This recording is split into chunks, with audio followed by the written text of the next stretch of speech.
Welcome to Barnyard Language, honest talk about running farms and raising families. We are Katie and Arlene, an Iowa sheep farmer and an Ontario dairy farmer, with 6 kids, 2 husbands, and a whole lot of chaos between us. While this is a podcast for farm families, sometimes our content isn't for the whole family. So kick off your boots, reheat your coffee, and join us for some Barnyard Language. Hello, everybody, and welcome to another episode of Barnyard Language. Sad news, I am not in Iowa anymore, so I do actually have to ask you, Katie, what's new in Iowa? What's going on? Is your house bereft that I have left you? My child came home from school the day you left, and he said, "Where's Auntie Lean?" And I said, "She went back to Canada, buddy." And he said, "But who's gonna play with me?" And I said, "Well, the same people who've played with you for the rest of your life." And then he wanted to know when you were coming back. It's only a few days. Yeah, he is bored with us. It has been very, very quiet this week, and I will leave it to you to consider how I feel about that. Let's just put it that way. I will admit that I dearly, dearly treasure having visitors, and especially one who came as far to see us.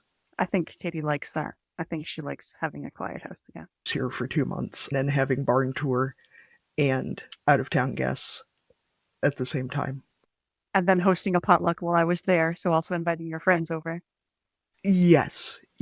Was a lot of stimulus. All of it was very positive, still a lot. I think that is one thing that we need to really embrace as a concept, is that things can be good stressful, but they are still stressful, even if they're good. Yes, that Katie has a 1 week reprieve and then going on a business trip next week, so... Yes, yep. So soak in all the quiet. The neighbors have started chopping. We have finished third crop hay. Chopping, so you mean corn silage? Yes. Got it.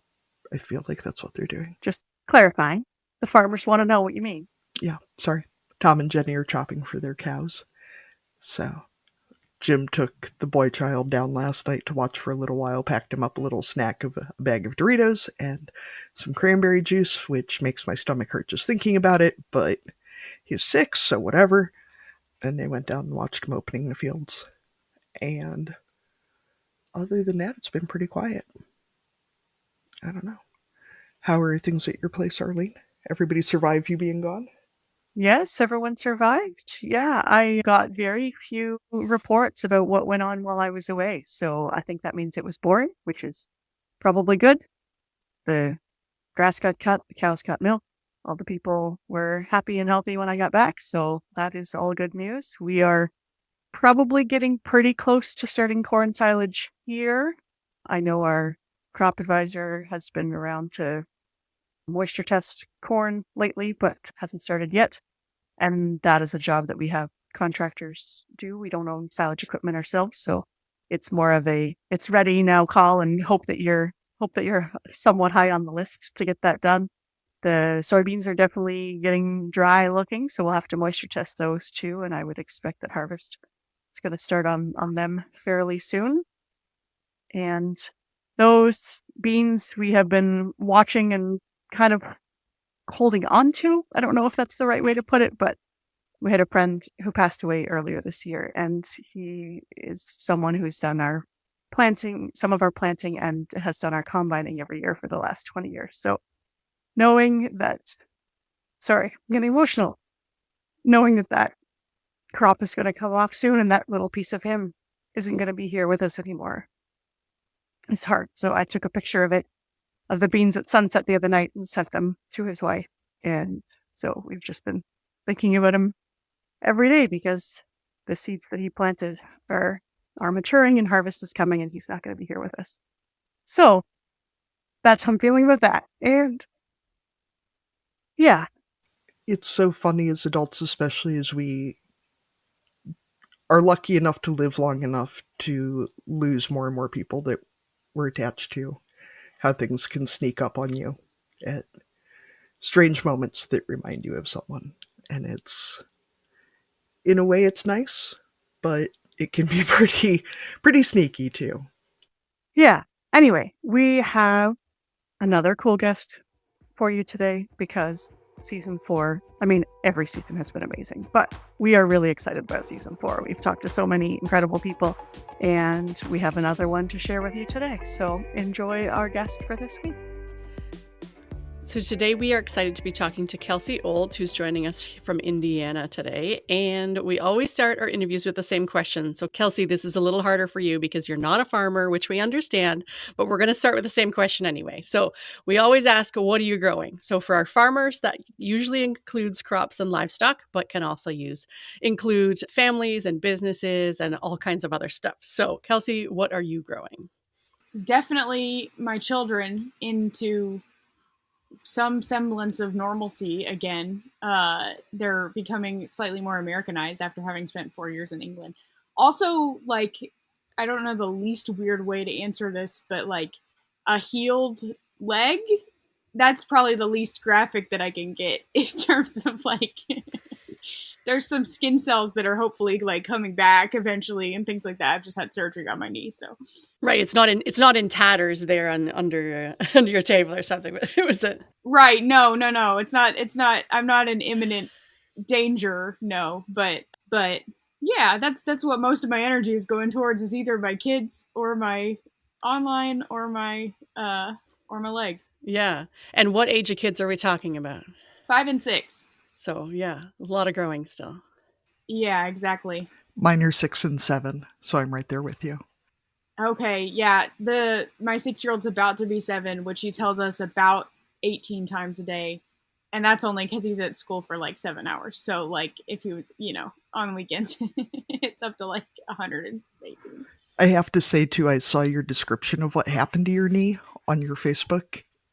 And I both felt such a moment of connection as a person who also does ridiculous shit, and such a horrifying squeamishness. I was never squeamish until I had kids, and now I'm... Yeah, the moral of the story is that slides shouldn't have railings. Like, that shouldn't be a feature of a slide. Because anything that gets stuck in that is going to... Oh, yikes, because you can get caught on it. Yeah. Like, even your pants. Like, even from a ripping your clothes standpoint. Even if you don't rip parts of your body, then you don't want railings on a slide. That's the moral of the story. For building a slide, don't put railings on it. Make the walls smooth and tall. And you're good. Yeah, I think playground people need to know that kind of stuff. Oh, and Kelsie, usually I warn our guests before we start recording, but I'm going to say it to you now since we've already started. Katie will always look like she's not looking at you because she's crocheting or knitting whenever we record, because her brain works best that way. But that's fine. Yeah, we just like to tell people that so that you don't think that Katie's like reading a book or something. No, I appreciate you saying it for everybody else, and I would have been like, oh, cool, something's going on. It also removes pressure to make eye contact with people, and then that feeling that you're making too much eye contact, and now you look like a sociopath, so then you look away, and then you feel like you're not looking at anybody. I will be fidgeting with either this Sasquatch from a McDonald's Happy Meal or this glitter bottle that I made, so... That is perfect. Everyone has to do what works for them. So you talked about your online space and that's something that you're growing. So since we haven't actually gotten there yet, can you tell us what are you doing online? What is your career, and what are you sharing with the world? So I am the occupational therapist online. I am an occupational therapist in real life. I say the wrong ones on phone calls and things now because I've made them both a word into my head.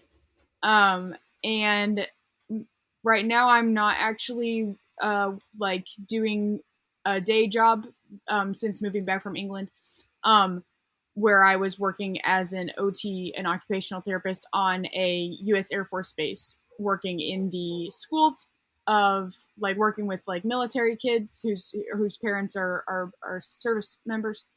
Now I am trying to do occupational therapist online advocacy full-time for at least a little while. And so I am doing webinars and consultation, but most of what I do, I try to do stuff that's for free because I don't like gatekeeping healthcare from people. I don't like the US system that does that.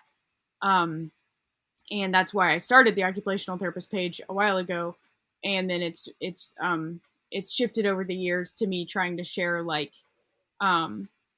information about sensory processing and the way kids process sensory, the way everyone, adults, kids, everyone processes sensory input, and stuff about being able to empathize with your kids and understand their point of view, and stuff about when kids do stuff that doesn't make sense, but like there's actually a reason for it, and like what those reasons could be, and different ways that you can do things in your life or in your teaching or in your home that society might feel like those things are abnormal, but like they're a way that works better for you and your family, and stuff like that. I do a lot of advocacy in those circles and creating resources and having conversations. So I feel like we can go in so many different directions in this conversation. And I don't know if we're going to have a 6-hour episode or what this is going to turn into, but I'm very excited. So I want to start first with the definition of occupational therapy. I think it's one of those fields that a lot of people don't really understand until you or one of your kids or someone you know gets referred into OT. And then you figure out what it is. But even then, it can be so specific as to why you got there in the first place. So could you broadly explain what occupational therapy is and who it's for? yes, yeah, it's super confusing to people. I don't actually think I've ever said this on the occupational therapy anything before, but I used to have a blog a million years ago that didn't go anywhere, and it was called Not Career Counseling, because it's because everybody thinks like a synonym for occupation is career and a synonym for therapy is counseling, so that's probably what occupational therapy is. It's not. I'll give you two definitions. I'll give you the definition I give grown-ups and the definition I give kids. So the definition I give grown-ups is that when you think of your occupation in modern English, that tends to, like I said, be what people think of meaning as your career. But if you go back to the roots of the word, to what occupies your time, anything that you do that occupies your time is an occupation. That means your like self-care tasks, the stuff you have to do, brush teeth, put on clothes, go to the toilet.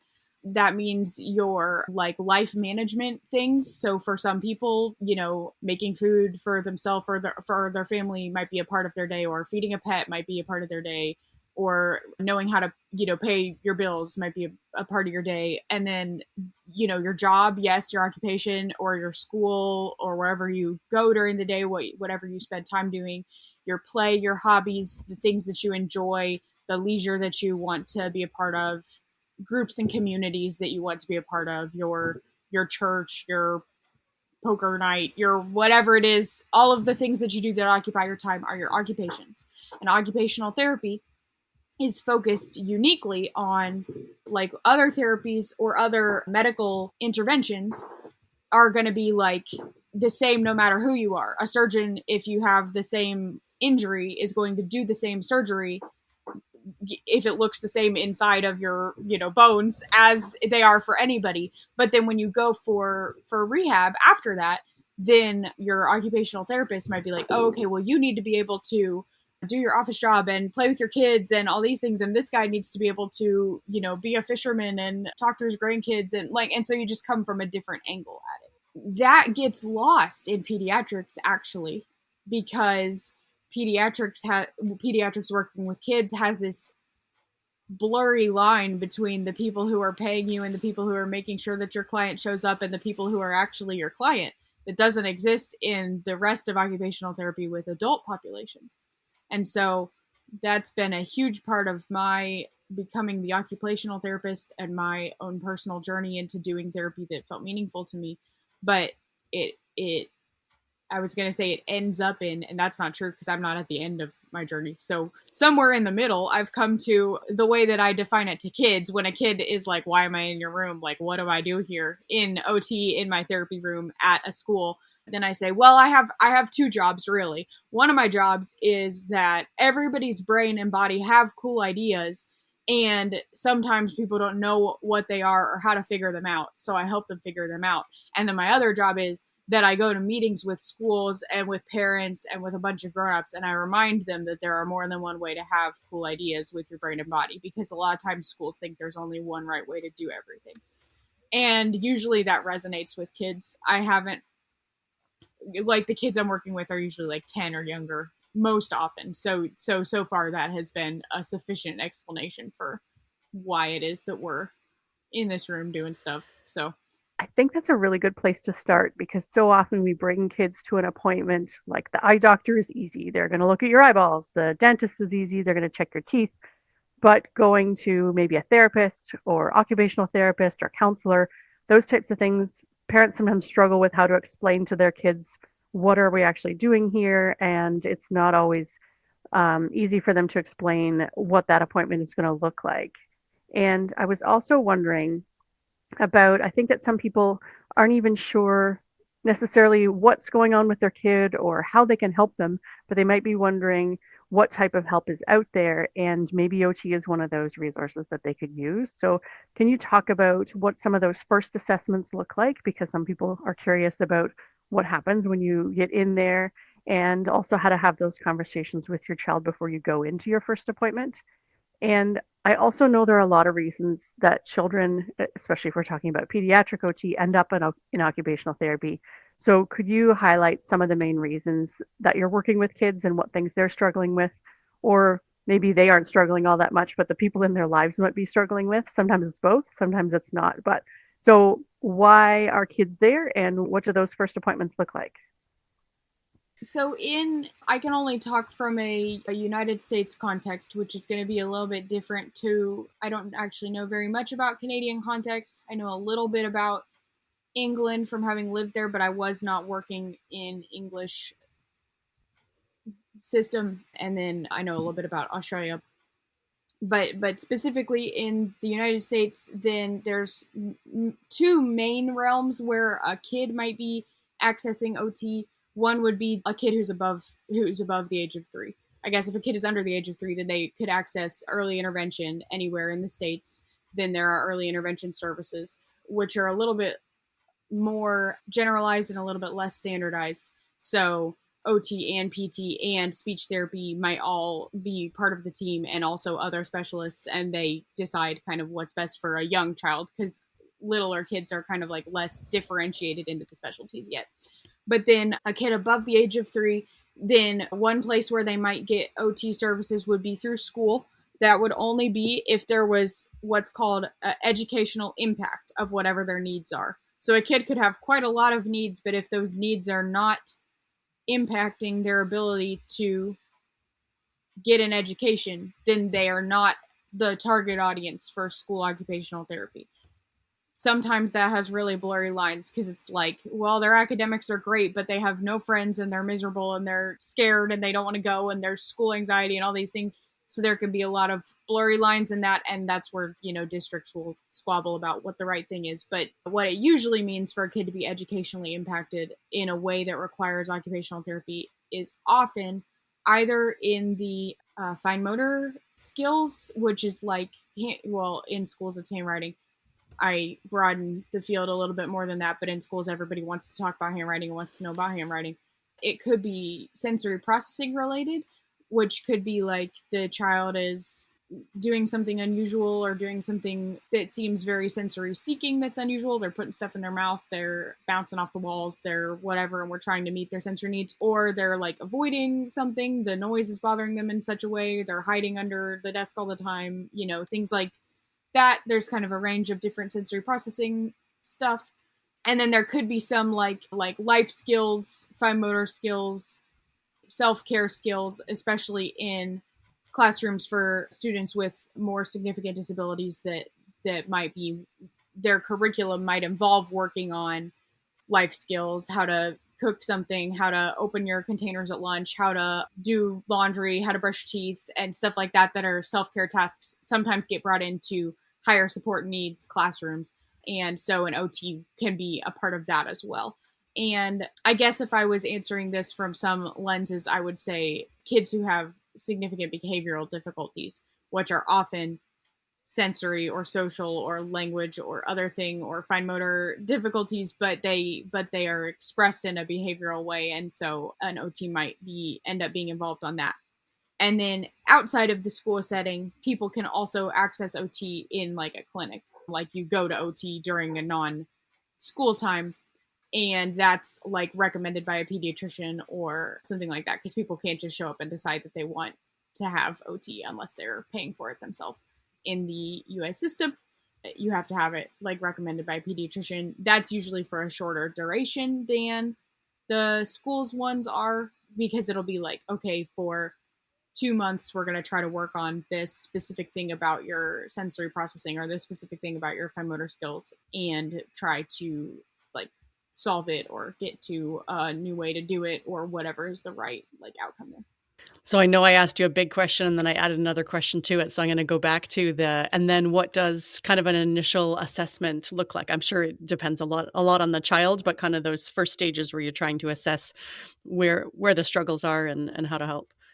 There might be questionnaires for the adults in the child's life involved, especially with sensory processing stuff, because whatever I happen to see doesn't necessarily, like, I can go observe a kid in a classroom for 45 minutes, but, you know, if I see something, then great, I can write about that. But if I don't, that doesn't mean that there's no problem. It just means that for 45 minutes, everything was fine.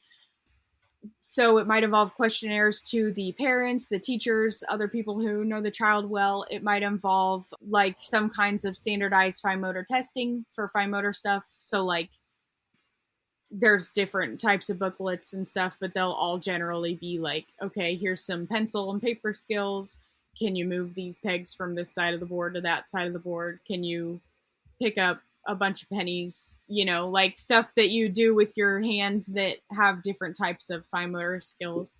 Usually kids feel like they're games, or at least like, you know, boring games that adults invented that they're willing to humor them on. Like, not usually kids aren't like freaking out or like, you know, if they are, then I'm not going to do that. But also it's not even usually a thing in my field. At least the only time that I usually have to go off script and can't do a standardized thing is if a kid is too young or their attention is too scattered or whatever to be able to do a standardized thing. It's much rarer for them to be like, I don't want to do this, I hate this, I'm freaking out, kind of a thing. And so then if I couldn't do standardized testing with a kid, which there are standardized ones even for young kids that don't involve any pencil skills but are literally just like, you know, can you open this twist top bottle? Can you pick up a Cheerio with your fingers? You know, like other fine motor things that we do. If I can't do anything standardized because the child can't attend to it for long enough, then I might just play with them and observe things that they do and try to set up situations throughout the play so that I will get to see their fine motor skills. If I hand them a closed item, do they know how to open the item? Okay, cool. Something fun was in it. Now we're playing with that. If I hand them a tool, a spoon, do they know how to scoop up sand like you would if you were going to eat a thing? Okay, yeah, they do know how to scoop, you know, like those kinds of skills. And then I'm just like observing what it is that they do. That's the main types of things. And then the kind of other realms would be stuff like assessing how someone fits into their wheelchair or with their aid of a different kind that they're using for mobility or for accessibility of some kind or things like that. I might observe them using those things and see how that works for them. Stuff like that is also within the realm of OT. Mm-hmm. So, Kelsie, I love one of the first things that drew me to your work was how much it's never the child that's the problem in your work. It seems like there's been such a focus on physical medicine that children are not just short adults physically. And to start seeing that in more developmental spaces, that children are not short adults who are just really shit at adulting. And also that a lot of people, and I will admit to sliding into this myself occasionally, that our kids are not doing things just to fuck with us. Usually. Sometimes they are. You know, sometimes they really are. But generally that's not their motivation. And I love how much of your work seems to focus on the adults are the problem or the adults' expectations are the problem. And maybe we're helping kids meet those expectations so the adults will chill the hell out. But it's not that the kid is doing it wrong. It's that the adult wants something stupid and let's just humor them because it'll be better for everybody. And maybe there's a good reason for it, but it's not, you know, I think a lot of us grew up with a very like, because I said so attitude towards children. And it's nice to get rid of that when not treat children like they're not people. You know, I think there's a lot of tendency towards treating children like they're just being difficult on purpose. Yes, and I think that my book really tries to walk on a balance beam between two halves of things, one of which is everything you just described. I mean, I work in schools. I love schools. I want schools to be good. And I also acknowledge that there is like this like school industrial complex thing where it's like, everybody needs to walk in and sit down and be quiet and behave. And if you can't fit that mold, then you're a problem. That almost no individual classroom, I don't think, there are some, but like all, if you walk into almost any kindergarten classroom in America, you probably most likely have a teacher who doesn't really think that way, or doesn't say they think that way, or doesn't want to think that way. They're not like, I took this job because I just fucking hate 5-year-olds and I want to make them miserable all the time. Like that's, nobody is like that. But the system is so set up that, and so, underpaid and overworked, that if you're, and everybody was trained this way, that if you're like, here's 30 children and they're all going to scream and lose their minds, and you were raised in a kids shut up and do what I say way, and you're stressed out and your needs are not met, and you're going to stay after school for 3 hours trying to work on stuff just to catch up so that you can spend your money to try to get school supplies for your kids to do stuff so that you can go home and get a tiny paycheck, then the adult is going to snap and be like, if you guys would just sit down and shut up, it would, like, we could all have an easier time. I don't even know what to do. And so like there's like this systemic feeding itself, burning everybody out who's good, and then they leave and then there's not anybody good, like thing going on in the world on one side. And then on the other side, there's also quite a lot of marketing and business made out of making adults feel terrible, horrible parent guilt for how much they're failing their kid at everything that they ever do, and how every single thing that the child ever does is a total reflection on the parents. And if your kid makes one noise in public, then you're a terrible parent. But if your kid watches an iPad in public, then you're a terrible parent. I also don't want to just like reactionarily to the first thing fall into the second thing, because it's not the kid's the problem and it's also not the adult's the problem. It's like everybody's a team and we're working on a team, and everybody's needs are valid and everybody needs to have their needs met. And there's a way to do that. We just aren't being told about the way to do that, because that's not something you can sell. Let's work together as a team and figure shit out is not great. There's not like a product that can customize to everybody that you can sell them that and then make money from. And there's not a sensory bin that you can act like, okay, well, if you just have this thing, then your kid will be fine and, and you won't have a problem. Like, and so so having a balance in the middle is hard, and there's limited resources for it, because a lot of like things that are trying to defend the kid will kind of demonize the parent, or be like, you should just have an endless well that you tap into and just martyr yourself for your kid. And you need to, if you don't have them in physical skin contact with you from the time that they're born until the time that they're 3 years old, then they're probably never going to attach and they're going to be traumatized. And, and like, I thought they changed that to high school. Or is it only high school if it's not weird? But then you get to a certain point and then it's weird. So like there's a, like then all of a sudden the switch turns and it's like, oh no, you're too attached now. You can't be too attached to your kids. Now you have to cut that off, and you went too far. Like that was too long. Yes. And part of that is that, people say, and then they mean, 800,000 different sources on all sides, but like the societal message becomes this big tangled mess. And so I deal with adults who have come from super permissive backgrounds, and so they are by default super permissive, like the way that they were raised, and they're like freaking out because they don't know how to have one boundary. And then I deal with parents from super permissive backgrounds who are reactionarily trying to be super strict, and so now they don't know how to like chill a little. And then also adults from super strict backgrounds who are exactly like they were raised, don't have any questions about that, just being super strict. And then adults from super strict backgrounds who are trying to reactionarily do something different, and so they're being super permissive and they don't know how to have one boundary. And so it's like there's all of these, there's a Punnett square of grown-ups. And everybody's just out here trying to do our best. And I feel like I can't say it enough. it doesn't sell to tell you that you're doing your best and that you're doing a great job and that your kid's probably going to be okay and that you can probably get it wrong like 50% of the time or 60% of the time. And, you know, if you're willing to like apologize and prepare and, you know, figure stuff out and act like you're not just a giant who knows everything, but that you're like a person figuring stuff out with your kids, that's okay. And then they like learn skills from that. And it's soapbox. I feel like the other side, at least in the States, and I'm going to guess that most of the world is probably like this. If you can't sell it or legislate it, it just does not exist. And so there's no effective, considered standardly effective way to write a law that says, how about if we give schools the money they need and the resources they need, and then we'll all just pinky swear to do our best. And we won't make kids take ridiculous testing that doesn't teach anyone anything except how to take a test. And even for the kids who that is suitable for, it's still bullshit. It's still a waste of time. I say this as someone who tested very, very well. It's still bullshit.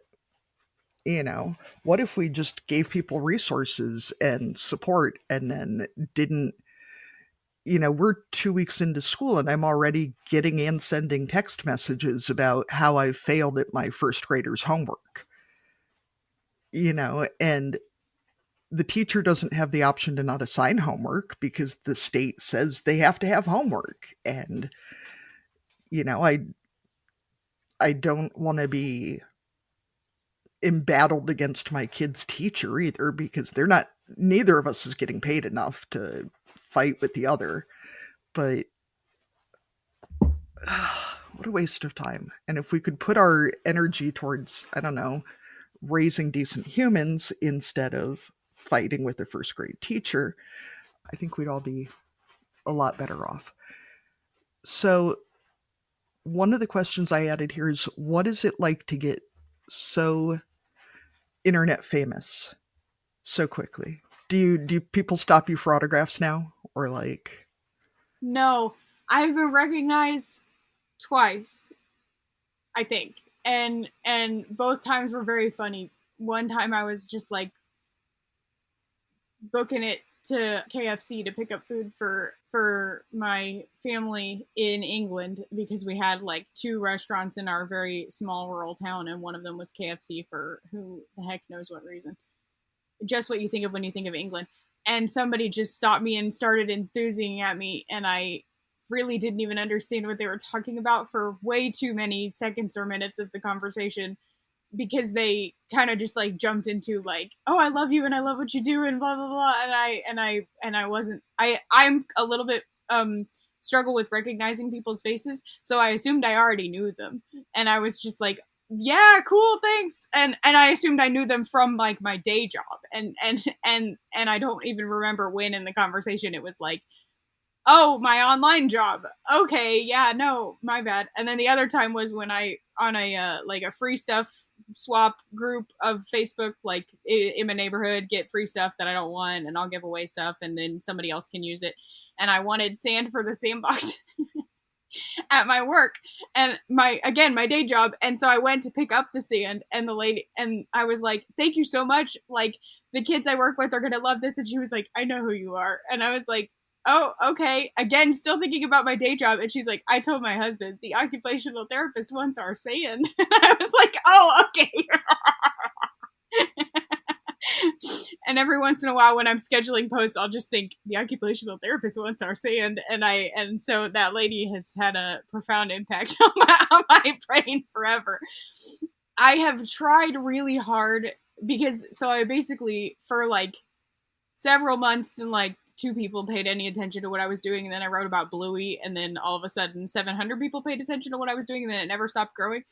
I early on made a couple of decisions that were smarter in retrospect than I even knew that they would be. One, to privacy sticker my kids' faces, because I had just been posting them up until then, because the 2 people who followed were people who I knew. And I retroactively went back and changed every post that I had ever had and stuck privacy stickers on my kids' faces. And I'm glad that I did that at that time, because it would have been harder to do the longer that I was doing the page. And another was that I really tried and still try to make decisions for the page based on what actually feels like it's authentically me and not like based on what I think will do good at social media, which I feel like is such a trite sounding thing to say. Like, I chose to be authentic sounds like more inauthentic bullshit. But I genuinely I genuinely mean it that I literally, like, if I have to decide between something or whatever, I will still get this stuff tangled in there that's like, okay, well, if I do this, then this might work, and if I do this, then this might work, and I'll be like, what actually feels like the way that I talk, or like what actually feels like a thing that I do and would think is a reasonable person, because otherwise it will just like quicksand soak you in to be like I don't even look at numbers of things. I don't really try to pay attention. I did pay attention to when I got 100,000 followers because my coworker bought me ice cream. We had a little ice cream party in my office. It was really sweet and kind. But other than that, I try not to pay attention to just anything because it'll drive you crazy being like, why did a million people see this and then 4 people saw that? And, you know, and they're both of the same exact type of post with a photo. And like, there's so much luck involved that you just can't. And I feel like as soon as you understand the system, then it changes, right? The people who are out there messing with the algorithm are changing it up as soon as we kind of figure out what we're supposed to be doing. Yeah, I got my page flagged as spam for sharing a link to my own book where I'm selling it. So now I don't do that. So the only things that I do is I don't do stuff if it seems like it's like actively causing a problem. I'm not going to be like, no, I'm being authentic. I'm going to keep sharing this and get my page banned. I swear it's my book, but I guess I can't share it to you. Right. Yeah. I wrote this. How else am I supposed to tell people about it? The one thing that you might actually give me a little bit of money for, and I can't even promote it on my own page. Yeah, I have a suspicion that they don't want you to be paid in any way that isn't by Facebook. So they're like, no, you can't share that. See, Arlene, is this a question that I messaged Arlene at like 3 o'clock in the morning the other day with like 8 words of a question so that I would remember it. And now I don't know if it was this one or not. I was hoping you understood what you were trying to say. Well, I do understand it, especially seeing the surge of people coming to a midlife understanding about how their own brains work, for better or worse. How do we know if our kids actually need supports or if they're just weird and we should leave them alone? I mean, because some kids are just weird and that's fine. I mean, I can support them in being weird without sending them to OT. So that's a really good question, both because my kids are weird as heck. So I'm constantly asking myself this as a parent and not even in a like professional setting or anything. And I was pretty weird. And I think kids are weird. Yeah, kids generally are pretty weird. Here's the thing I absolutely love this category of like internet joke when somebody digs up something that people were complaining about kids like 300 years ago or whatever, and it sounds exactly like children right now. I just saw one the other day from 1924 compared to 2024, and it was a newspaper article because, like, you know, kids are saying skibbity or whatever all the time right now. And the newspaper article was mad about kids getting access to their own radios and that there was like radio slang that they were all saying to each other. So they were like saying like, I'm totally broadcasting right now, and like, oh, don't listen to him, he's just static. And the teachers were complaining about it because they were like, all the kids will talk about these days is their radios. And I was like, I love it with all my heart. Children have been children forever. But I tell myself all the time with my son, who is autistic, is diagnosed autistic, and he's in first grade, so he hasn't been in school for very long, but he does decently at school. So he started school in England. He went to reception and then year 1, and then now he's in first grade in America. Because they start formalized school as basically preschool age, a year kind of, it's like their cutoff date is different, so there's not a one-to-one comparison. But basically he did preschool and kinder in England, but with the expectations of kinder and first, and then now he's here for first. And so I was worried about it constantly. We did get the equivalent of an IEP, like an education plan going in. But when it was going in, it was like stuff like he will be able to tell you what he wants for lunch because he did not speak for 8 months of school to anyone. And like there was like so much communication between me and his teachers to try to be, like helping, and they were lovely. Everybody was lovely. Everybody who we've encountered, we've been so lucky. And then in year 1, he was like doing great. He was really flourishing. In my very limited experience, England is really good.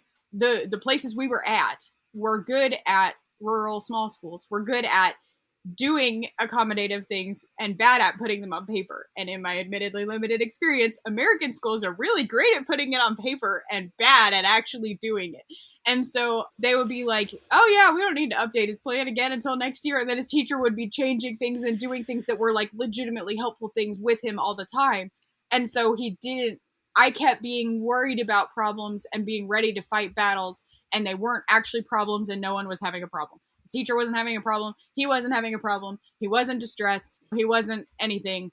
And I was just ready to fight because I'm mad about it developmentally being inappropriate or whatever. Like, stop trying to teach my 4-year-old how to handwrite. He doesn't need to. Cut it out. Go away. And he's like, woo, writing. So, like, I don't need to go fight people about that, It had not entered my mind that he might just enter school and be okay, because I did this every day online and for everybody who's not okay. And it's just luck. It's just luck and what your brain is like.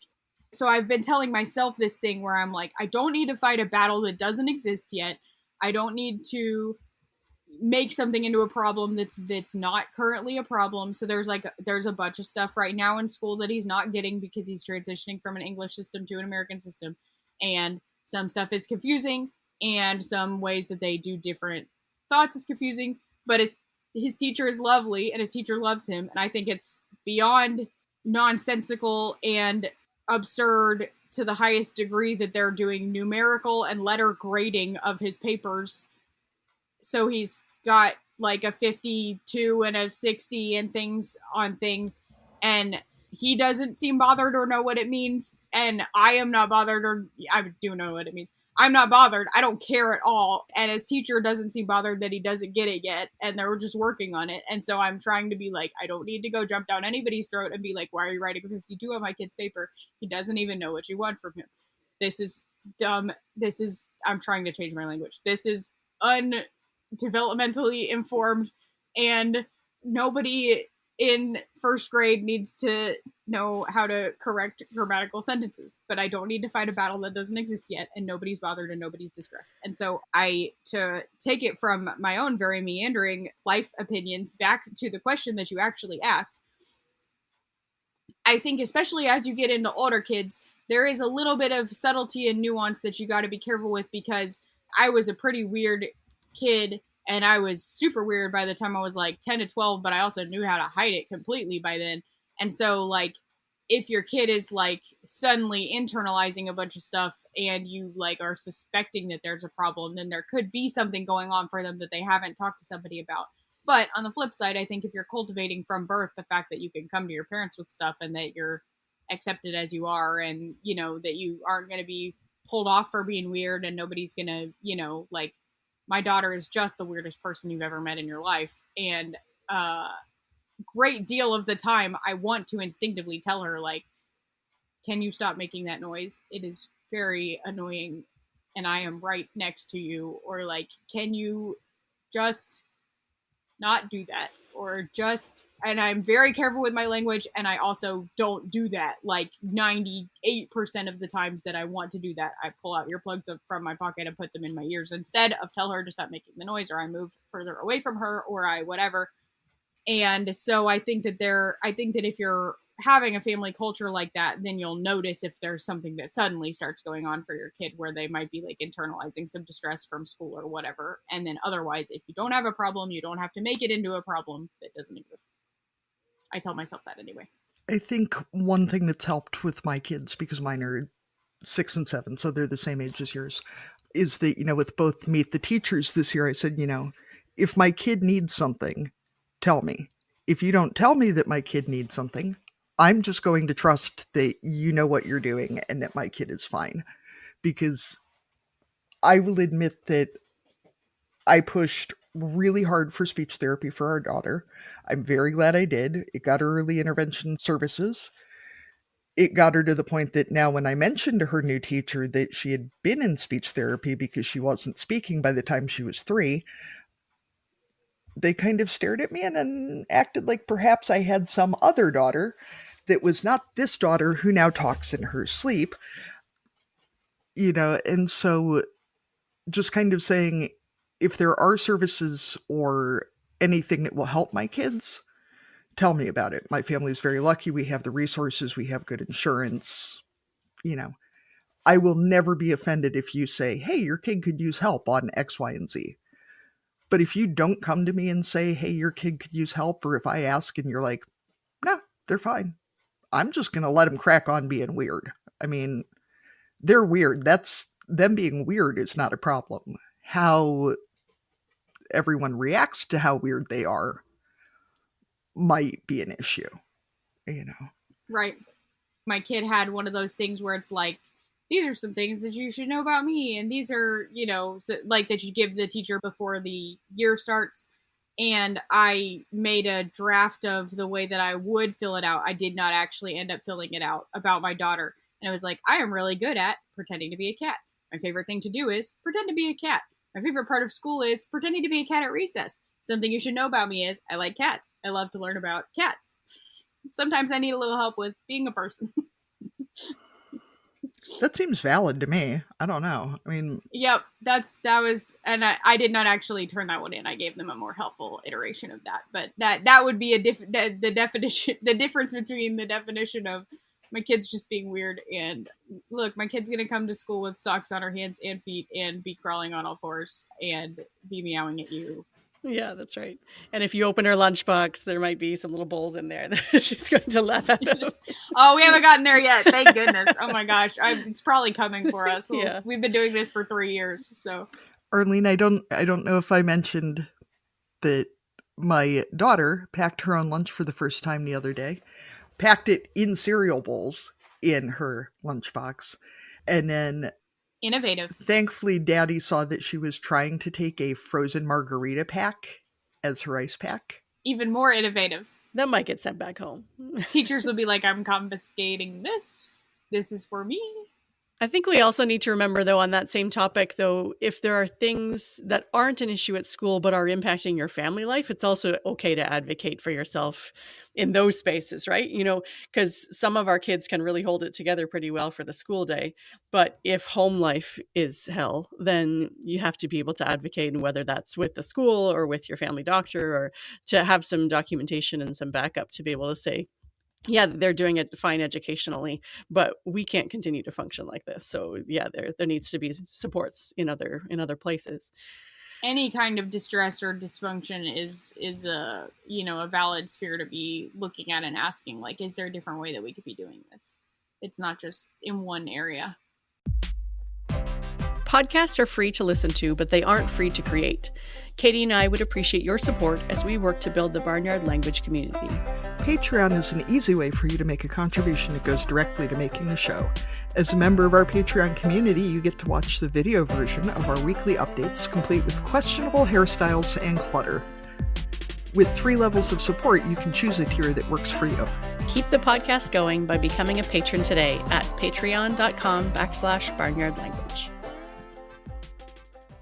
So I've been thinking about this as someone whose child has done OT in the past at different stages. And I was wondering about, and I don't know that there's an easy way to do this, but as a professional, what are some ways that both the family and the child can keep up with some of the suggested exercises or practice or things that we're supposed to do? And also the part that you talked about, making sure that the school isn't just writing down the recommendations and not following through, but making sure that we advocate to make sure that the things that these amazing professionals have suggested are actually going to happen. You're headed full speed for a soapbox that isn't even the one that you think that you're headed for, or the one that you anticipated with the question. So here's the thing. When I was a new grad, then I was working PRN, which is like super casual part-time, everywhere that would have me. So I worked in skilled nursing facilities. I worked in hand clinics, because that's a common OT is doing hand therapy. It's like rehab after carpal tunnel surgery or rehab after you broke your finger or whatever. And also schools and all of that. And in a skilled nursing facility, which is often a place where somebody who's older, who's either had like an accident or a surgery or a something, is going to go for a longer amount of time than you can stay in a hospital, but not forever. It's not like a nursing home forever. It's like to rehab from a stroke for several months, or to rehab from a hip surgery for several weeks, or things like that before you can go back home. And so working in a skilled nursing facility or working in a hand clinic, then the adult is the one who shows up for therapy. The adult is the one whose insurance is paying for therapy. The adult is the one who is voluntarily coming to therapy. And if I tell the adult, if you do these exercises after therapy, then your hand will get better faster, or your hip will rehab faster, then they are usually happy to go with that. And if I am doing a good job at being an OT, then it is also tied with things that they have to do anyway, like, hey, while you are putting your clothes on for the day, make sure that you use these body mechanics, because you don't want to start this movement pattern that's not what you want for rehab. What you want is for your leg to move this way as it goes into the pants, or whatever it is. And once you've got them on, maybe you can practice that motion 3 more times, and then you'll know that you've got it, or, like that kind of thing. Because I'm tying it to what they already do throughout the day and what is already meaningful throughout the day. If an adult shows up to a child's class and pulls them from the class and takes them to a room where they have them for 30 minutes to practice writing the letter S because they currently write it incorrectly, they write it starting at the middle and they draw a curve around to the bottom and they draw a curve around to the top, and the adult is like, no, you're supposed to write a letter S all in one stroke. It goes like this. You're supposed to cross the midline. I don't know why you're not crossing the midline, but what I'm going to have you do is practice writing it 50 times, and then when you go back to class, then you need to make sure that you write it correctly, but you won't because I'm not there to cue you. And then when you go home, you need to practice writing S 100 more times, but you won't because that's extremely boring. Excellent. I've done my job. Return to your class. Even if the adult had a magic wand that they could wave that would make the child want to comply 100% with what they said for every minute of the therapy session, that would not be a successful model, but it's the one that you're basically taught in school. And it's the one that everybody is just out here acting like is some imaginary world where kids just do literally everything that you tell them to, and they don't have to care about it, and they don't have any volition, and they don't have any autonomy. And you're not even addressing the root of the thing. You're addressing a symptom of the thing.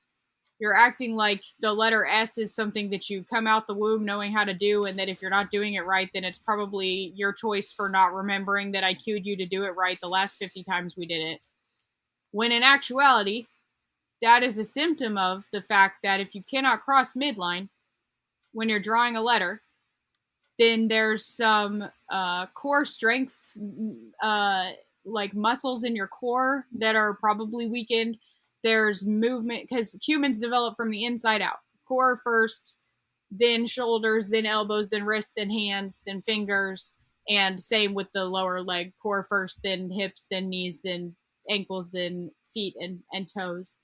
With our movements, with our finesse, with our everything, when you look at a baby, they aren't really wiggling their fingers. They're like flopping their whole entire arm at the shoulder in front of their face, and they're like, whoa, look how cool. Look what I just learned how to do. I learned how to fling my entire arm across the room. And then, you get to like maybe like 9 to 12-ish months, and they might be able to sit in a high chair and kind of like scoop a Cheerio into their hand with their whole entire hand, grabbing the, like, smashing it with their whole, palm and fingers as if those were one unit. And then you get up to like kindergarten, and, now they can move their fingers and stuff. Now they can, move a pencil around and do more of these like finessed movements. And they're really large and sloppy because they're 5. And then, by the time that you're 10, then you can write, sentences and paragraphs. And then by the time you're an adult, you can write in small handwriting that's within lines and that's neat if you try, and, like all those kinds of things.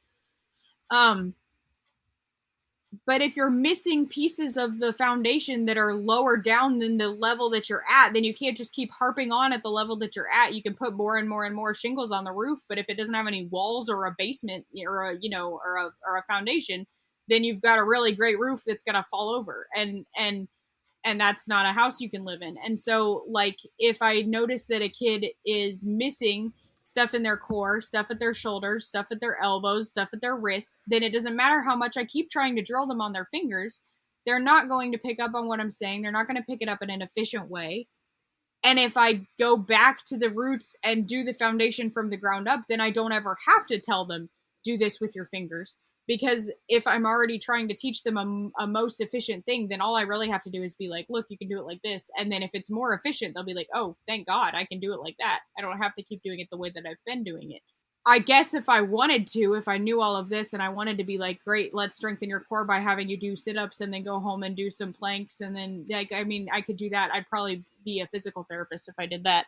But instead, if I'm like, have you ever heard of a game called The Floor is Lava, where we throw stuff all over the ground, and we're going to throw some heavy mats, so you're doing some lifting and strengthening, and then like pushing with your whole body and your shoulders and your core as you throw this out away from you, and there's the next step. Now you have to jump over to that, and you can't land in the lava, and now you're jumping and balancing, and you're working on your core and you're strengthening, and we do this for 30 minutes, and we play and we make stuff up, and we tap into what's actually occupationally meaningful to the child. And then I do not have to tell them your homework is to go home and play The Floor is Lava, because they will go and they will tell their friends at recess, and then they will go and they will start it up in the line when they're supposed to be standing still, but instead they're thinking about this cool new thing that they just learned about, and then they'll go home and they'll teach it to their brother and their mom, and then they'll come back and they'll have practiced for 12 more hours than if I had told them, this is your assigned homework, you need to go home and do this. And I'm saying this with a game that everybody's heard of and knows and loves, which is actually a shorthand for the adults when I explain this, because with the kids, I am not actually usually teaching them a game that everybody knows and loves. I'm like, oh, cool. You're really into pirates lately. I'm a bad guy pirate, and I'm stealing your treasure and running away, and we're going to just make shit up from there. And there is no structured beginning and middle and end to this game. But I'm going to teach you 100 different ways that you could play, because I'm going to be thinking of ideas and flinging them out. I've got markers and paper and whiteboard and markers and pencils and crayons and big butcher paper rolled out on the floor and an easel and stuff. Every single corner of my room, everywhere you go, I'm not more than 2 steps away from something that can write on something else. So if you start to say something cool, I'm going to be like, oh, I want to write this down so that I remember it, and I'm going to model for you that your words are important and deserve to be written down so that somebody can remember them. And then I'm going to write them down, and then I'm going to find a time to put that exact thing back into our play and model reading it as if I can't remember what it is that I just said, but I need to read it, so that you've got that, like, oh, my words were important and I wrote them down, and then you remembered them and then you read them back, and that's how you got them back to me. Or, oh my gosh, you just did the coolest rocket ship mission. Excellent. Well, you need a certificate from the president congratulating you on your rocket ship mission. I'm going to be writing that out right now. Here it is. It says, good job on your rocket ship, signed the president. And I'm going to give that to you, and you're going to take it home in your backpack, and then your mom's going to be like, why do you have a paper that says, good job on your rocket ship, signed the president? And you're going to be like, oh, listen to this game that I did where I did this stuff with the rocket ship, and I'm going to do it right now, and then you have to sign me a certificate, and it says the president. And so there's like, that's the native language of children. Play is the native language of children. If you leave a child alone for 15 seconds, they will start playing with something. If they're supposed to be standing in a line, they'll start kicking something around or picking at something or whatever. And if I can incorporate the goals of our things into their native language, like, that's my job. If I'm not doing that, then I'm not doing my job. And I don't blame people for not knowing how to do that, because they're not taught it in school. So if there's an OT listening to this who's like, no, I get it. I'm not like, you suck and you're a terrible person. But if I had somebody come to me who only spoke Spanish, and I just kept giving them exercises in English and never showing them and never trying to find a translator and never trying to learn anything and never anything, I just kept giving them stuff in English and knowing that they couldn't access it, I wouldn't be doing my job.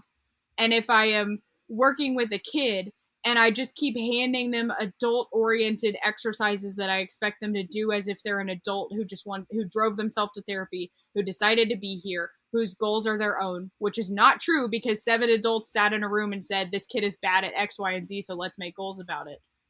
So if I am just only treating them in adult language, then I'm not doing my job. I'm not reaching them. And if I'm like, well, though I obviously can't do enough in 30 minutes because I'm not even given enough time by the school district. That's true. If my answer to that is I will send home homework with them, no, that's not true. That's not doing my job. If I tie it into the language of play, I won't even have to tell them to do it. They'll just do it. That is a fantastic soapbox. You're right. It wasn't what I expected, but I love it. It wasn't. Everybody, and again, like that's where people will be like, you know, like, so if parents were asking me what, I do have parents ask me sometimes, very involved parents will ask me sometimes, you know, what should I be doing with my kid at home? And I'll start naming like play things, like, well, climbing on stuff, hanging from stuff, you know, like going upside down, like crashing into stuff. And they're like, oh, I mean, like, is there like a worksheet? And I'm like, no, go play outside. Tear up the worksheets. I feel better about myself that asking what we're supposed to do is considered highly involved. And I think it is such a mental shift too, to realize that it's not the way they write the letter S is the problem, because it's not like them being able to write the letter S is what's going to get them into Harvard or not. It's not like getting into Harvard is what will make them a good person. You know, being able to cross the midline is really important. Having core strength is really important. How you write a letter S, really not important.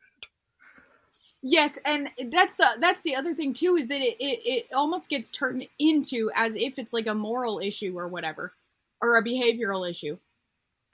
When in actuality, if you went, even if it did make sense to be drilling the letter S, the reason would be because it's not efficient and it's going to be harder for them, and it's going to be maybe, you know, their hand will get tired, or they'll be fatigued, or they'll be sore, or they won't be able to keep up, or whatever. These are all just things about describing how the kid like lives their own life. None of them are like, you're a bad person who's doing bad things or whatever, but they get like so obscured and escalated to the point where they are a behavioral issue, because it's like a pencil is a threat. Adults want me to do things I can't do.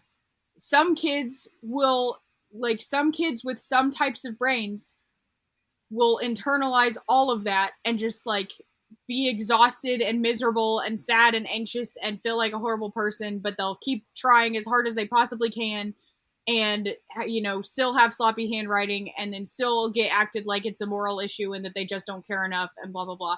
And then some kids on the flip side will just like drill down into like protecting themselves and like, no, this is a threat, and I hate you, and I hate school, and I'm not even going to touch a pencil, and I'm not even going to come in your room, and you can't put a worksheet in front of me because I'll rip it up and ball it up and throw it away. Like that's like the two like branches that it'll usually take: the kids with obliging brains versus the kids with brains that are going to protect themselves.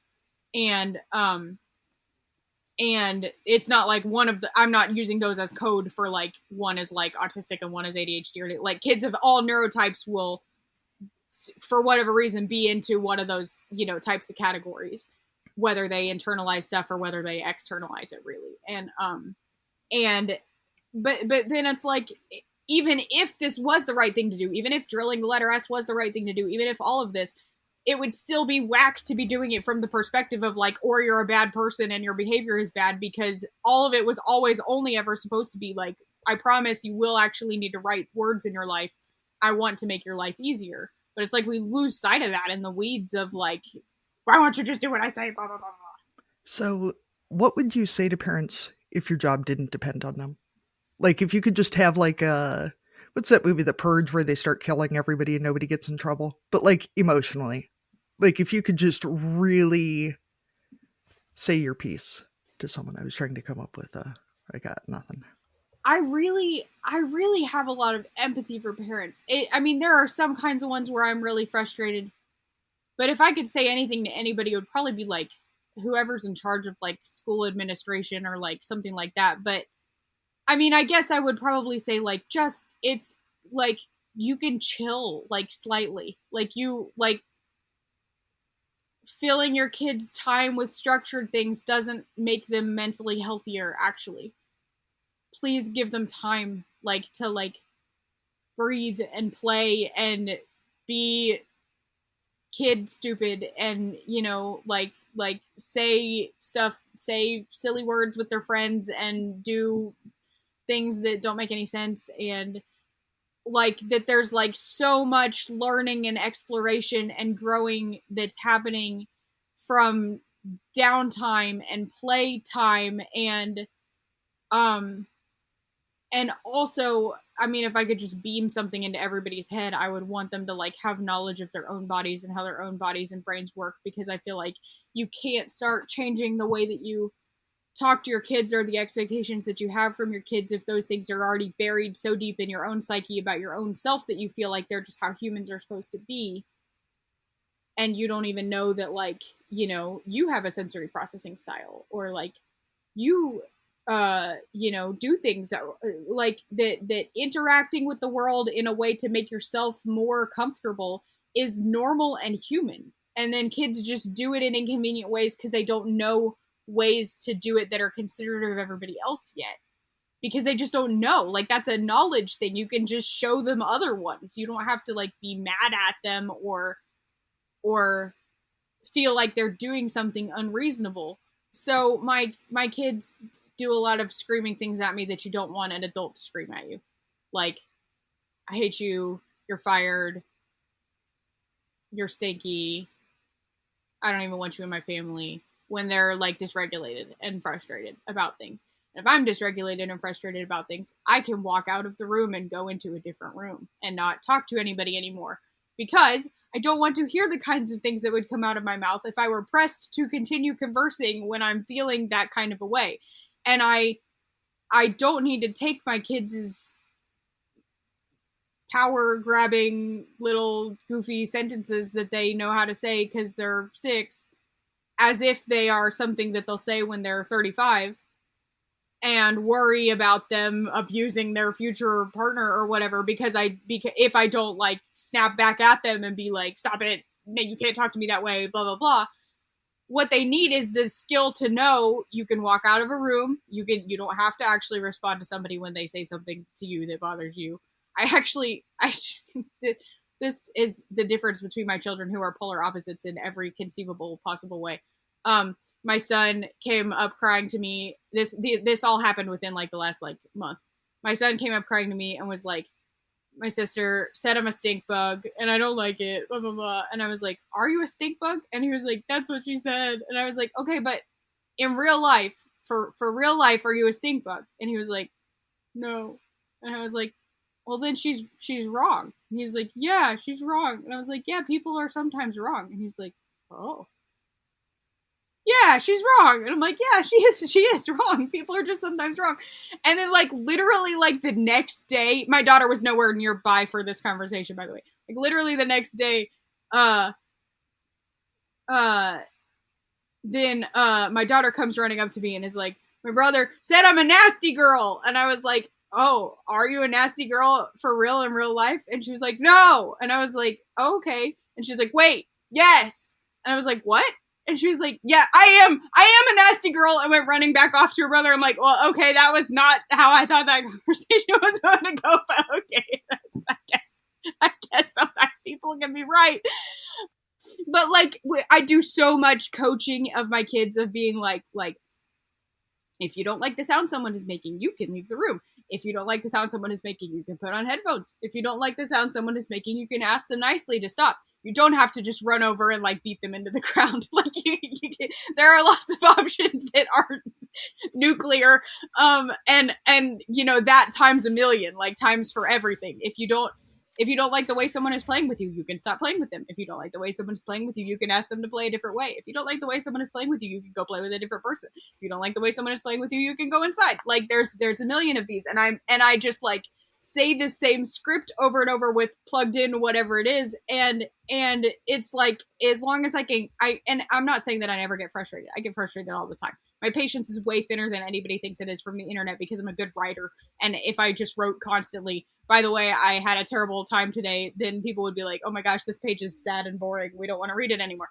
And so I can't ever get anybody to believe me hard enough that I am exactly as impatient as you are, I promise.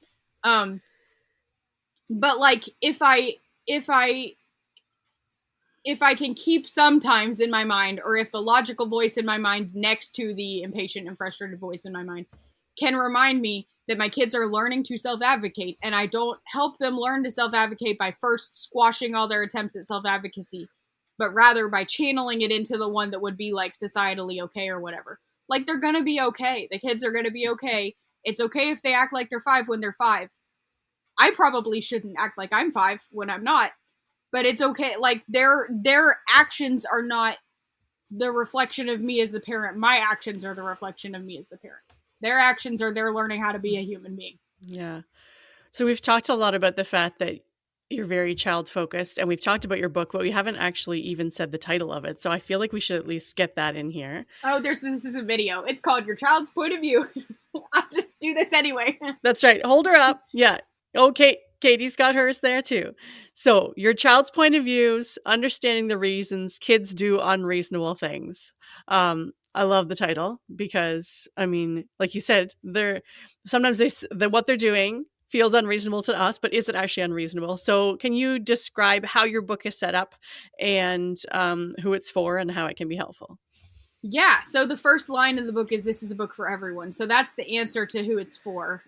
This is a book for everyone. This is a book for parents. This is a book for teachers. This is a book for anyone who works in child related settings.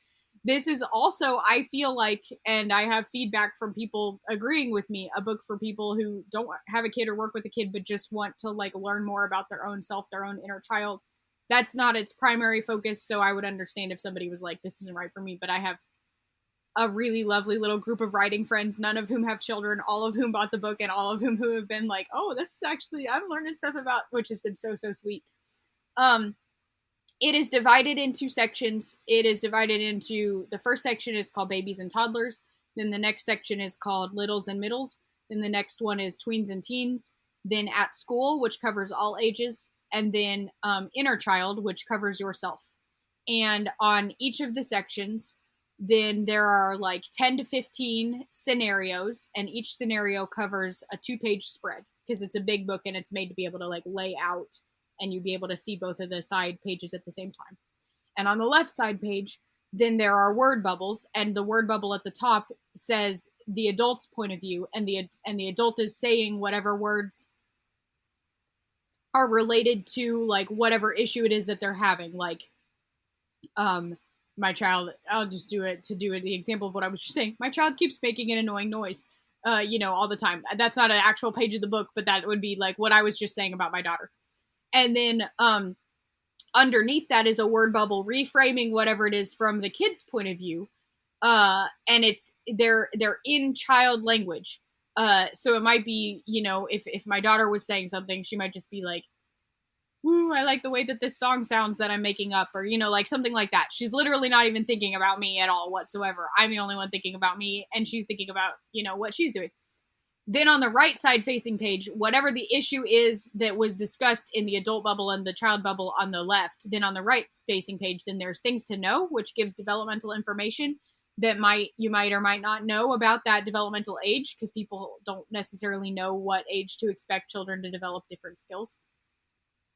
I tried very much to give it in a progression of stuff model as opposed to an age of stuff model, because a lot of my audience have kids who are not going to do things at the age that is what the CDC website says is standard or whatever, but that doesn't mean that the parents can't know something about development. Like, kids usually develop this social skill and then they usually develop this social skill or whatever it is. And then, so it's things to know, which has that developmental information, and then things to try, which has problem-solving tips that may or may not actually work, but they can at least give you, there's so many of them that they can give you maybe a framework that you can jump off from. So my hope with the book is both to be a concrete problem solution for several common problems that adults and kids face or encounter, because you literally could be like, oh, my kid is spitting all the time, and I don't know why, and it's annoying, and it's gross. And open to the page about spitting and read about spitting and read problem solutions and try them, and maybe they would work. Or you could also read the book and be like, okay, well, my kid's doing this other thing that isn't in this book, but I have got the thought in my mind of how to reframe this from their point of view. Maybe I could think about some things that are factors that are unique to our family that the author might or might not have known about. And, maybe I could try to research a developmental thing about that, or maybe I could just try some problem solutions based on the type of problem solutions that are throughout the book. Same for if you are like, oh, yes, we do have this problem, but your problem solutions didn't work, what else is there? Like it tries to give theory and practical both, and in a real accessible way, because some people have been telling me that they read it one page at a time, like literally they open it and read one scenario and then they close it for the day, and I'm like, okay, cool. And at the back there's like resources, and there's also like an appendix, and the appendix explains some stuff about sensory processing and stuff like that, so that if you're trying to come up with your own problem solutions, you're not just fully on your own if I didn't address the exact thing that you're encountering. And then the last thing that I feel like is really cool about it is the inner child section.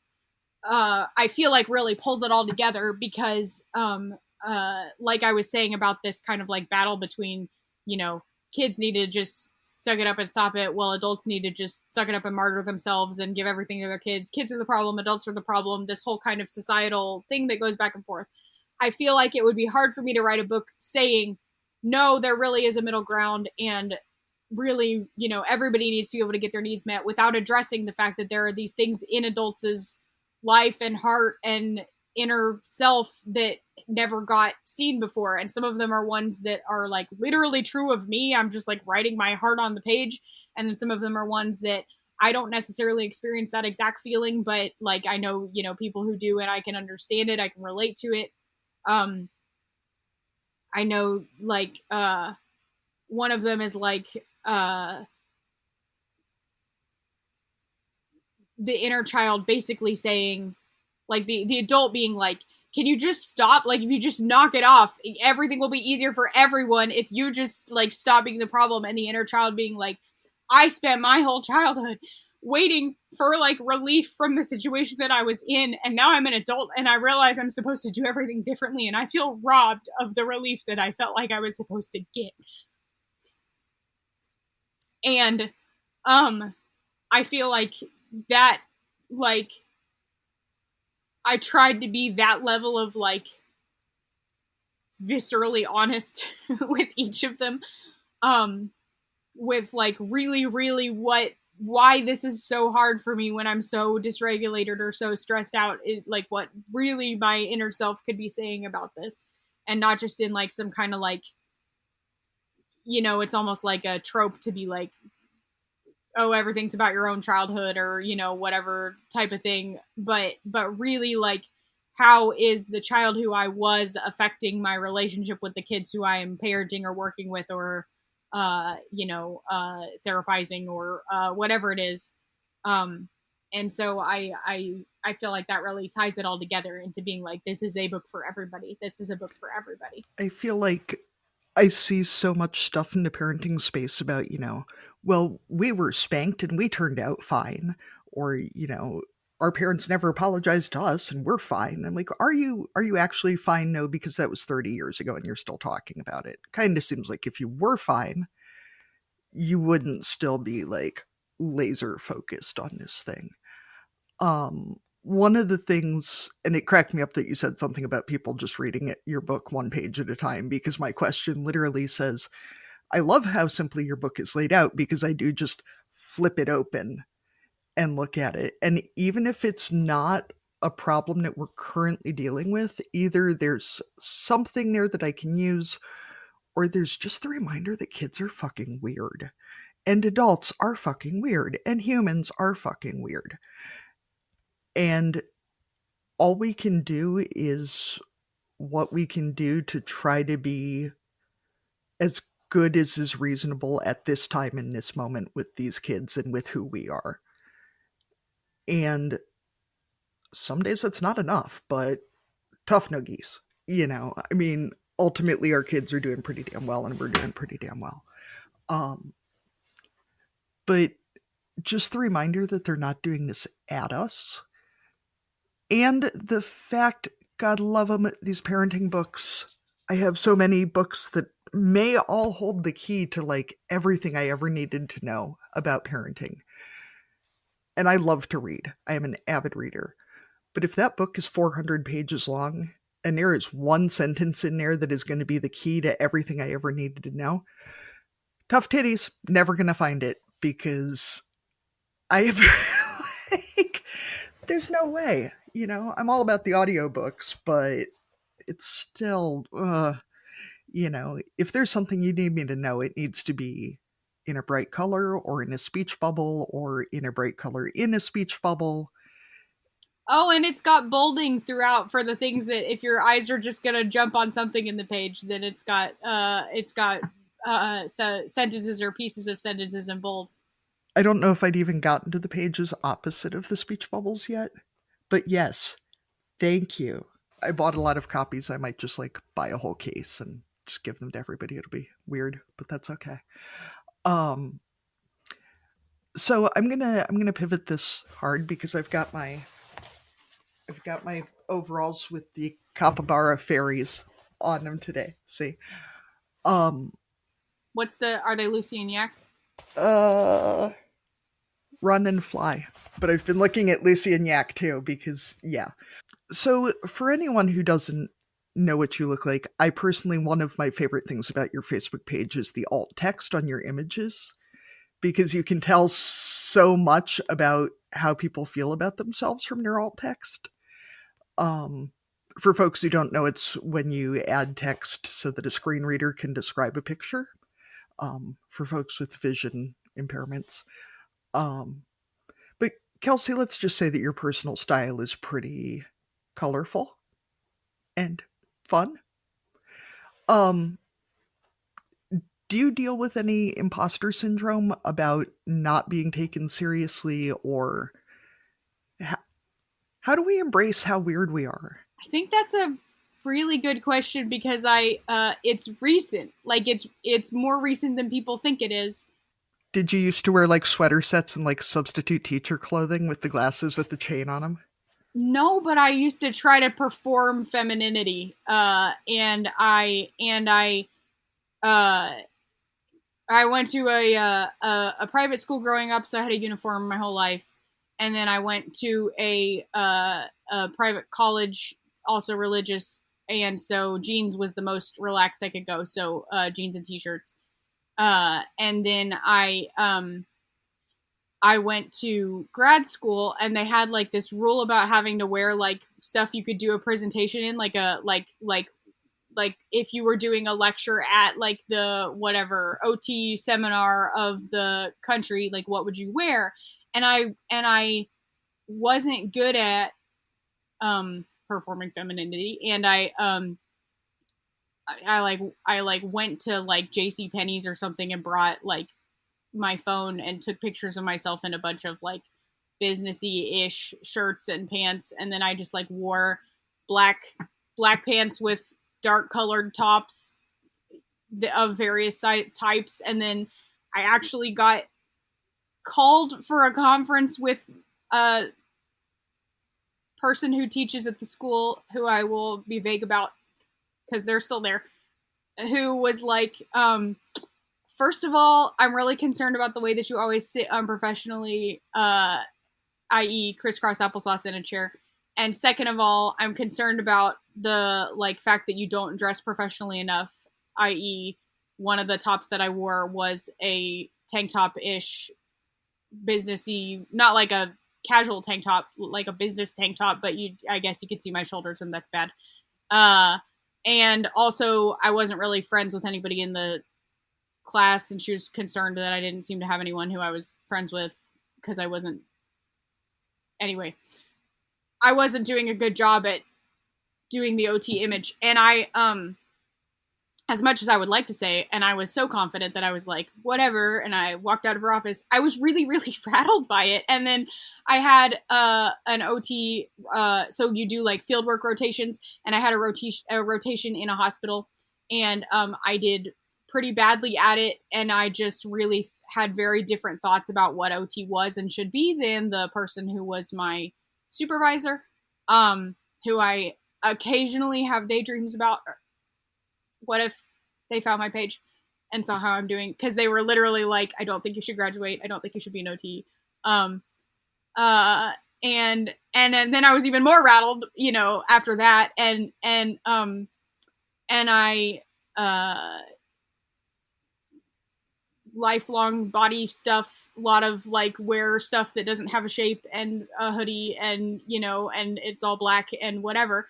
And I've always loved it when my hair was short, but lifelong stuff and feeling like I needed to grow it out and cut it off and donate it, and do that every couple of years. And during COVID, then I cut my own hair, and it's been in roughly the same hairstyle ever since. I haven't gotten a haircut since then, which is like buzzed on the sides and long on the top and the back. And then I've been dyeing the top and the back because I wasn't ever allowed to have dyed hair at any of the schools that I went to because it wasn't professional. And it was COVID, and I didn't have a job because I lost all my jobs. And so I dyed my hair and buzzed it and loved that feeling. And then when I did start having a job, I assumed I would have to go back to brown, but it's short enough that I was like, well, I can just buzz it and it'll just grow back out and that'll be fine. And then when I got to my job in England, everybody was like, oh my gosh, cool hair. And it was like, it was not even like right now it's blue and it has rainbows on the sides. It was not even like, it was just silver. Like it was literally just, I was doing one color and it was silver and that was it. And everybody was like, oh, cool hair. What color are you going to do next? And I was like, oh, you mean like I can? And they were like, why not? And I was like, you're the military. And they're like, well, you're not in the military. You're a contractor. And we're all living vicariously through your cool hair. And I had colorful masks that my friend had made for me. I told her, she's a seamstress, and I told her to make me the most rainbow masks that she could possibly find out of whatever fabric. So my clothes were all like black and dark blue and boring. But colorful mask and colorful hair. I mix up everybody in the military's titles, so I'm not even going to try, but a very high up person who I loved and respected very much, who I did not like, she would speak to big groups of us, not like us individually or whatever, but she was lovely and wonderful. And we had seen her in these big groups and stuff, and she was just always lovely. And she was coming through my office where we all worked, all the clinicians, and just like trying to meet us and stuff. And she just saw, she was like, I have always seen you in a crowd because you stick out with your hair and your mask, even though my clothes were all black and boring. And she was like, I can just tell you're just such a colorful person. Like it just shines out of you. And I literally feel like she those words like changed. Both coming from somebody high up and coming from somebody professional and somebody who wears a uniform all day. And, cause she was a military person, if that wasn't clear. And she was like, when I retire, I'm going to dress like you every day of my life. Like, and again, I was not dressed like anything. I was like, it was just my mask and my hair. And it's literally like, I started thinking, I am a colorful person.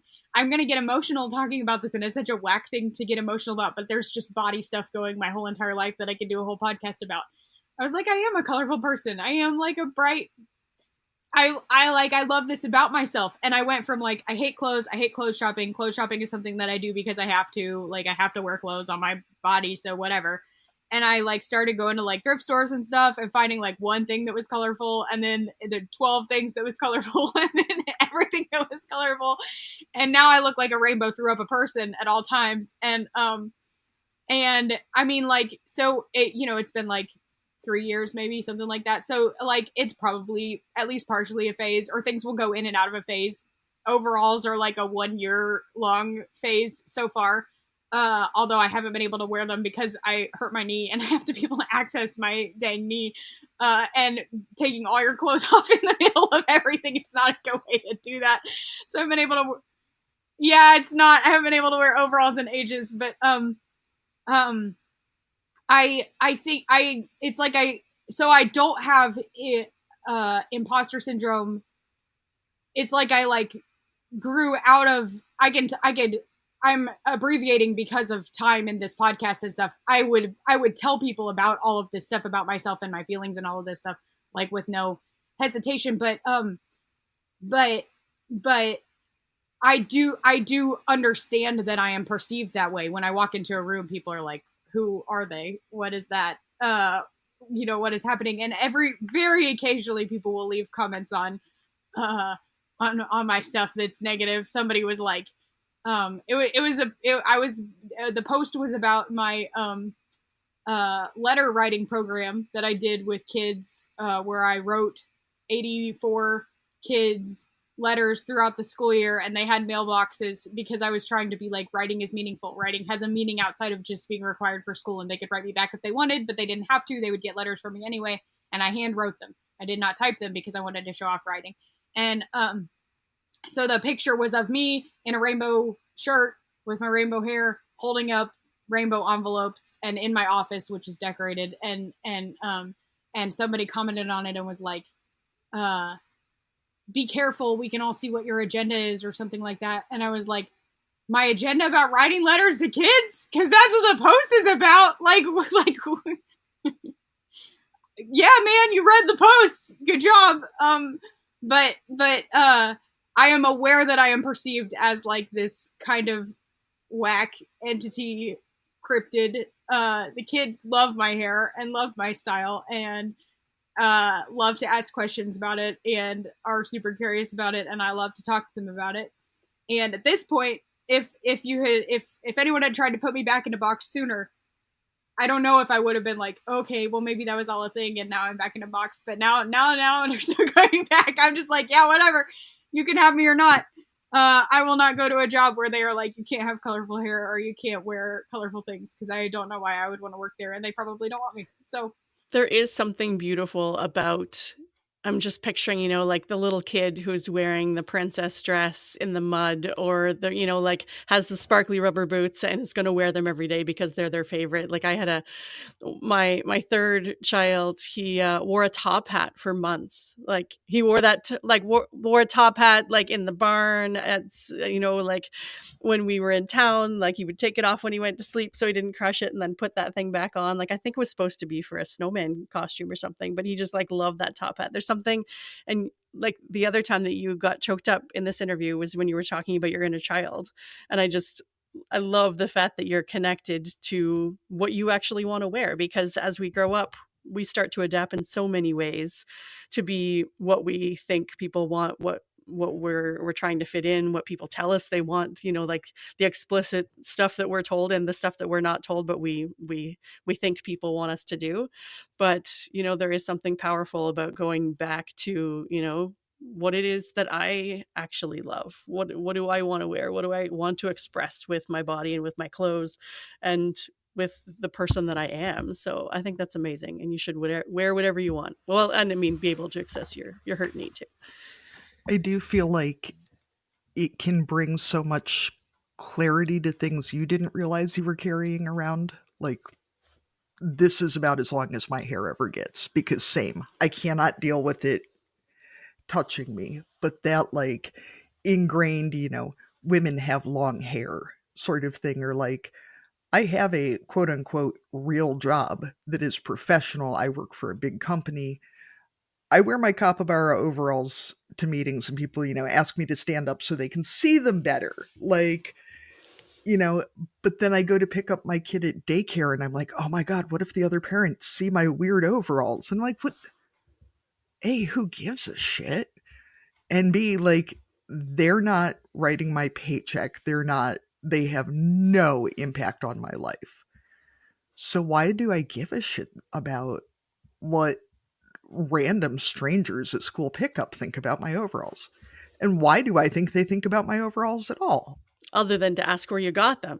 So why don't we just go right to our usual ending question, Katie? I think we've covered a ton today. I'm going to skip our cussing and discussing this for this week because we've all had a lot to say on a lot of different things. So why don't you just wrap up with our usual final question, and then we'll do another episode someday, because I'm sure we've got lots of other things to talk about. We should get Kelsie and Emily Nagoski on the same episode. Oh gosh, that was 7 hours later, we're done with part 1. No, we'll just start working on a conference. All right, Katie? Where we all get to wear whatever we want. That would be the best conference ever. So we ask all of our guests, if you were going to dominate a category at the county fair, what would it be? And categories can be real or made up. Okay, so like my entirety of experience is from playing Stardew Valley. I don't even know if I've ever been to a county fair. That's okay. Yeah. So, I mean, sometimes there's like cooking, there's like crafty stuff. Sometimes people are like, will show farm animals, but I admire quilts. I follow a website where people share their quilts and I love those. But so I dabble in every craft in the world and excel at none of them. So if I was going to dominate at something, it would like, it would just be like this person talked on a soapbox for so long that we all got tired and went home, and like the competition is taking a nap, so there's no like but you know what, I would happily enter the cake decorating one, and then I would come in like fourth maybe or something like that, and everybody would be like, what a nice cake, and then we would eat it and it would be delicious. So cake decorating is a beautiful skill, but I really just want to eat the cakes. So that's kind of that one's kind of lost on me. I was more into it when I was like a teenager and a young adult, and I had no children and, you know, plenty of free time. At this point, I would be like, yeah, it's gonna taste the same whether it's just on there or on there like a flower, though. And I want it in my mouth more than I want to look at it. So the fair closest to me has a category for an unfinished craft, which I love. So oh my gosh, I love that. So for all the things that you've started and you're like, it's looking good, it's not quite done yet, maybe by next year or not. So people, there was one I think a couple years ago that was like, that was probably started years ago, just, you know, like based on the kind of the appearance of it, but it was like, well, hey, it's unfinished, throw it in there. If there was a sewing subcategory and it was for visible mending, I love that. I do that because now that I'm wearing whatever the heck I want, then if it's weird and I make it look weirder, then that's great. That's fantastic. So if there was sewing for visible mending, yep. I patch holes instead of throwing stuff away. I love it. All right. So we already discussed earlier, but remind everybody again where they can find you online so that they can check out your content and where they can buy your book. So the main place where I'm posting is my Facebook page, The Occupational Therapist. I have an Instagram, which is @Occupational, and I have a website, which is occupational.com. I try to make sure that my stuff gets cross-posted from Facebook to my website, but it does not always happen. So Facebook is where the most stuff is. Instagram is even less because if you haven't gathered, I'm very long-winded, and Instagram has a 2,200 character limit, and they are cramping my style. So only a few things ever make their way over there. But you can find my book on Amazon if you're in whichever like country you're in. Then you have to search on that one. So if I share a link, I'm usually sharing the .com US link. But if you're like in England, go to amazon.co.uk and search it there because it's printed in the country where you can order it from. So if you try to order it from the US, they'll say they can't because they don't want to ship it. Or same with all of them. So Canada AU, whatever the one is that's closest to you. And I think that's pretty much where you can find me. I've got some videos on YouTube, but they're scattered and disorganized and they all get shared to the Facebook page. So we'll hang out on Facebook. That's good. Thank you so much for joining us today. It was great to meet you and to I have a lot to think about and I need to go buy a book. So thanks very much. It was great to meet you. Thank you guys for having me. Thanks, Kelsie. Thank you for joining us on Barnyard Language. If you enjoy the show, please support us on Patreon with a donation. Big thanks go out to our show editor, Krista Paffrath at the Rural Podcast Network. Please rate and review the podcast wherever you listen and follow the show so you never miss an episode. If you want to connect with other farming families, join the private Barnyard Language Facebook group. We are always in search of future guests for the podcast. If you or someone you know would like to chat with us, get in touch.